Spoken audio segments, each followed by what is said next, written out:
Hello friends, ఎవరికైనా కోపం వస్తే పక్కనున్న వస్తువులు పగిలిపోతాయి, లేదా కోపంలో ఒక మాట అనేస్తాం. అది కాకపోతే చేసుకుంటాం. ఇవి మాత్రమే మనకు తెలుసు.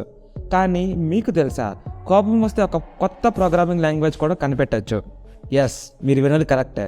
గుడియో వాండ్రోజం అనే వ్యక్తి ఫ్రస్ట్రేషన్లో ఒక పైథాన్ ప్రోగ్రామింగ్ లాంగ్వేజ్ కనిపెట్టాడు. అది ఎలా కనిపెట్టాడో ఇప్పుడు చూద్దాం.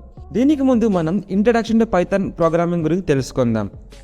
ఇందులో ఫస్ట్ పాయింట్ ఏంటంటే, Python is an open source. ఈ పైథాన్ అనేది ఓపెన్ సోర్స్. ఓపెన్ సోర్స్ అంటే మీకు సింపుల్గా చెప్తాను, ఏదైనా ఒక సోర్స్ లేదా సాఫ్ట్వేర్ అనేది అందరికీ అవైలబుల్గా ఉంటే వాటిని ఓపెన్ సోర్స్ అంటారు. దీనిని ఎవరైనా యూజ్ చేసుకోవచ్చు, అలాగే రీడ్ చేసుకోవచ్చు, అలాగే ఏదైనా మోడిఫికేషన్ ఉంటే కూడా చేంజ్ చేసుకోవచ్చు. ఎటువంటి డబ్బులు పే చేయని అవసరం లేదు. Python is A cross platform.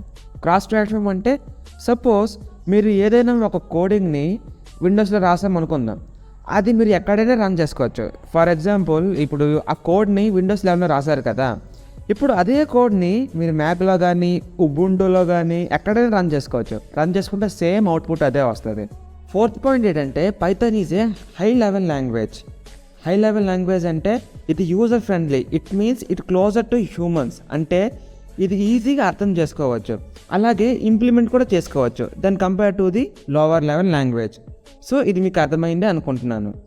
అలాగే ఫిఫ్త్ పాయింట్ ఏంటంటే, Python is easy to maintain. ఇది ఈజీగా మెయింటైన్ చేసుకోవచ్చు. అసలు ఈ పైథాన్ స్టార్ట్ అవ్వడానికి బీజం ఎక్కడ పడిందంటే, అది 1989 సంవత్సరం. పైగా అది క్రిస్మస్ కూడా. ఆ రోజు ఆఫీస్కి సెలవు. రుజుమ్ ఇంట్లో కూర్చొని ఈ వీకెండ్ ఎలా స్పెండ్ చేయాలో ఆలోచిస్తున్నాడు. అతను ఏదైనా ఒక ఇంట్రెస్టింగ్ పని చేయాలనుకున్నాడు. అదే సమయంలో అతను అమీబా ప్రాజెక్ట్లో సెంట్రమ్ విస్కుండే అండ్ ఇన్ఫర్మేటిగా CWIలో పనిచేస్తున్నాడు. ఇది మెట్రో కెర్నల్ బేస్డ్ డిస్ట్రిబ్యూటెడ్ వ్యవస్థ. దీనికోసం అతను సిస్టమ్ యూటిలిటీస్ను డెవలప్ చేయాలి. ఈ ప్రాజెక్ట్లో ఉన్నంతసేపు ఆయన Cలో కోడింగ్ చేయాలి. C అంటే మీకు అందరికీ తెలిసిందే కదా, C ప్రోగ్రామింగ్ లాంగ్వేజ్. కేవలం Cతోనే ప్రాజెక్ట్ ఫినిష్ చేయడం అంటే మామూలు విషయం కాదు, చాలా టైం పడుతుంది. అప్పుడు రుజుమ్కి చాలా కోపం వచ్చింది. ఎంత కోపం అంటే తన మైండ్ని కూడా తను కంట్రోల్ చేసుకోలేనంత. అప్పుడు రుజుమ్ ఇలా ఆలోచించాడు, ఈ పనిని వేగంగా పూర్తి చేయడానికి నాకు ఒక మంచి ప్రోగ్రామింగ్ లాంగ్వేజ్ ఉంటే బాగుండేది అని అనుకున్నాడు. అప్పుడే అతనికి ఒక మంచి ఆలోచన వచ్చింది, మనమే ఎందుకు ఒక బెస్ట్ ప్రోగ్రామింగ్ లాంగ్వేజ్ తయారు చేయకూడదు. ఆ ఆలోచన నుండి వచ్చిందే ఈ పైథాన్ ప్రోగ్రామింగ్. అంతకుముందే రుజుమ్కి ABC all basic code, C++ ఇలా చాలా లాంగ్వేజ్లు నేర్చుకొని ఒక కొత్త ప్రోగ్రామింగ్ లాంగ్వేజ్ అనేది కనిపెట్టాడు. అతను 1989లో ఇంప్లిమెంట్ చేయడం స్టార్ట్ చేశాడు. దీని ఫస్ట్ వెర్షన్ 1991లో రిలీజ్ చేశాడు. ఇక్కడే మనకు అర్థం అవ్వాలి, పైథాన్ అనేది ఇప్పుడు వచ్చిన లాంగ్వేజ్ అయితే కాదు, ఇది ఓల్డ్ లాంగ్వేజ్. సరే, ప్రోగ్రామింగ్ లాంగ్వేజ్ అయితే ఉంది, దానికి పైథాన్ అని పేరు పెట్టారు. మీరు అనుకోవచ్చు, ఒక కొండ చిలువ పేరు పెట్టాడేట్రా అని. ఫ్రెండ్స్, దీనికి ఒక చిన్న ఇంట్రెస్టింగ్ ఫ్యాక్ట్ ఉంది. 1969 నుండి 1974 మధ్య కాలంలో BBC ఛానల్లో మంత్లీ పైథాన్ ఫ్లయింగ్ సర్కస్ అనే కామెడీ షో అనేది టెలికాస్ట్ అయ్యేది. ఈ షోకి మన రుజుమ్ చాలా పెద్ద ఫ్యాన్. ఎంత పెద్ద ఫ్యాన్ అంటే అదే అభిమానంతో ఈ ప్రోగ్రామింగ్ లాంగ్వేజ్కి పైథాన్ అని పేరు పెట్టారు. సో ఫ్రెండ్స్, ఈ పైథాన్ ప్రోగ్రామ్ హిస్టరీ మీకు అర్థమైంది అనుకుంటున్నాను. ఒక్కసారి మనం ఏమేమి చెప్పుకున్నామో ఇప్పుడు చూస్తాం. Introduction to Python. Python is an open source. ఇది మన first point. Python is A cross platform.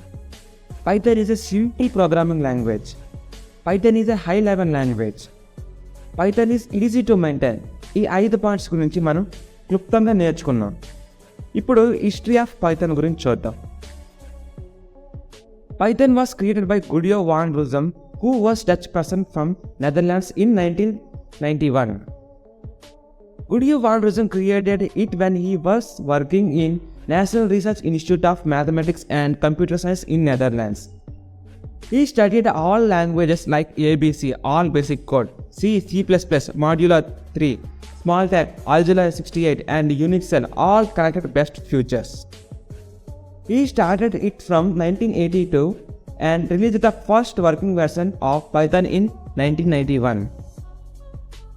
He named it Python, being a big fan of monthly Python Flying Circus comedy show broadcast in BBC from 1969 to 1974. So friends, this is the history of Python. So friends, నేను చెప్పే content మీకు నచ్చితే please like and share చేయండి. అలాగే మన ఛానల్ను subscribe చేయండి. Next వీడియోలో మనం ప్రోగ్రామింగ్ డెవలప్మెంట్ సైకిల్ గురించి చెప్పుకుందాం. Thank you.